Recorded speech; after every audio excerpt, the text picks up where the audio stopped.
नहीं, देश के अंदर हजारों लाखों लोग, 1 करोड़ से ज्यादा लोग शरणार्थी कहलाने के लिए मजबूर हुए। लेकिन मित्रों, मैं आज फरीदाबाद के लोगों को, क्योंकि मेरा रोज उन्हें देखता हूं, उनसे उठना बैठना है, ये लोग शरणार्थी नहीं थे, ये लोग पुरुषार्थी थे।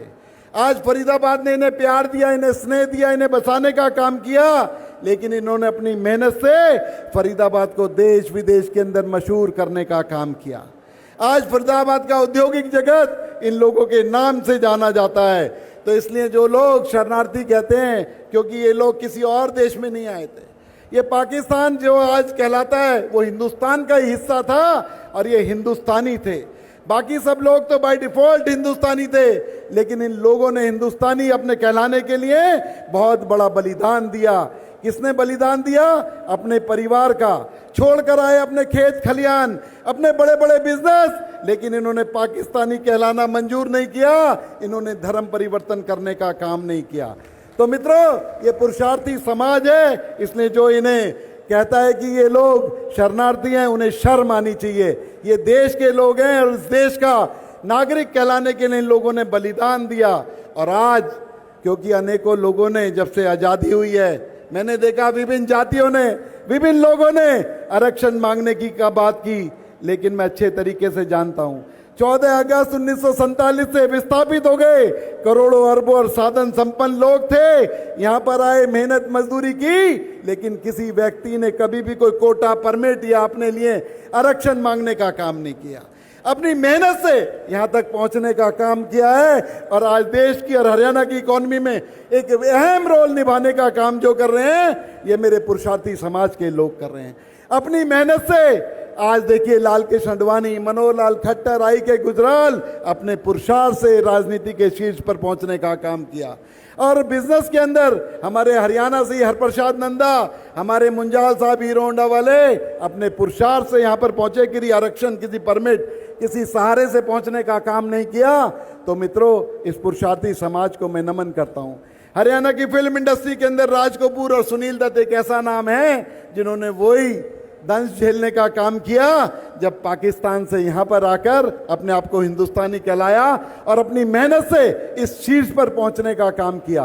तो मैं ये कहना चाहता हूं कि जो ये समाज आज फरीदाबाद के साथ साथ पूरे हिंदुस्तान के अंदर अब एक बहुत अहम रोल अदा कर रहा है। यहाँ की इकॉनमी, कहते हैं ना, हिंदुस्तान की इकॉनमी 11 से जो विश्व के अंदर 11वें स्थान पर थी, 4थे स्थान पर पहुंच गई।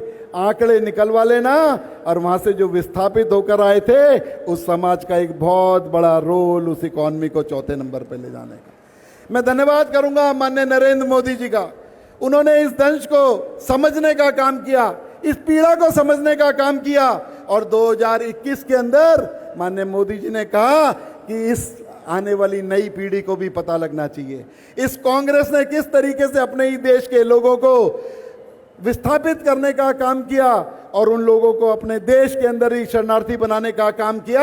आने वाली पीढ़ी को भी ये पता लगना चाहिए।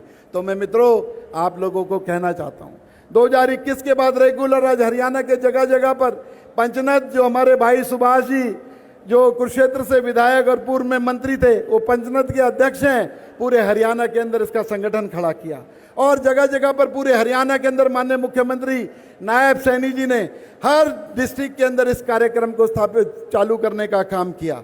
और आज फरीदाबाद को जो चुना है, जो हरियाणा व्यापी, हरियाणा प्रदेश स्तरीय जो कार्यक्रम हो रहा है, तो मैं मित्रों आप लोगों को कहना चाहता हूं कि जो ये दंश, जो ये दर्द, जो ये बलिदान जो हमारे भाइयों ने, जिन परिवारों ने सहा, आज मैं अपनी ओर से और फरीदाबाद की जनता की ओर से उन्हें श्रद्धांजलि अर्पित करता हूं।